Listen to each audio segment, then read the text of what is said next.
Mini vlog again with my Irish twin. Let's go! Sobrang aga nga nagising ni Mikay pero si Sky nga ay tulog pa. Kung makikita nyo nga ay para namang walang pinagbago ang bahay kasi nga sobra pa rin kalat. Tulog na tulog nga dyan si Sky kaya naman hindi ko na siya inabala at dahan-dahan nga ang pagkilos namin dyan. Pero nagkamali ako kasi pumasok pa ako sa loob. Kasi pagpasok ko ay nagising nga din siya agad at tuwan-tuwa nga siya nang makita yung kapatid niya. Sanay na nga silang dalawa na kapag gumigising ay yung isa't isang nakikita at naglalaro nga kaagad sila.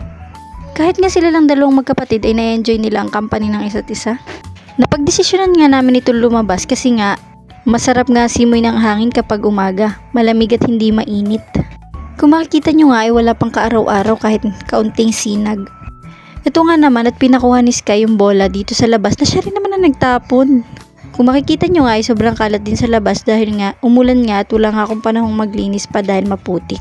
Minsan nga ay nami-misjudge kami na madumi ang aming bahay palagi. Pero ang hindi nila alam ay makalat lang ito dahil ikaw pa naman ang may dalawang bata sa bahay. Ayun nga yung manok, takot nga kami dyan kaya hindi kami lumalapit. Nangahabol nga kasi yan at nanuno ka kapag hindi ka nakatingin. Pumunta nga kami dito sa tindahan para bumili ng almusal namin. Nagkakaroon na nga rin ng sinag ng araw dahil nga mag-aalas 6 na nito. Nangapit bahay nga lang kami niyan dahil nga tuwan-tuwa nga si Mikay at si Sky tuwing napunta kami sa mga inay at tatay. Bibili nga naman ng inay ng pandesal sa kabila kaya naman sumama na nga kami kasi nagtitingin nga kami ng manok. Balak ko nga kasi magtinola dyan. Ang kaso mo masyado pa pala kami maaga at wala pa nga silang manok at ibang rekado kaya naman umuwi na lang muna kami. Naglinis nga ako dyan, wag nang pansinin yung paahan ko dyan sa baba, yung kulambo ng kulay violet. Nilinis ko nga iba laruan na hindi naman nila ginagamit. At ito na nga kinalabasan. Medyo presentable na nga siya tingnan kahit paano.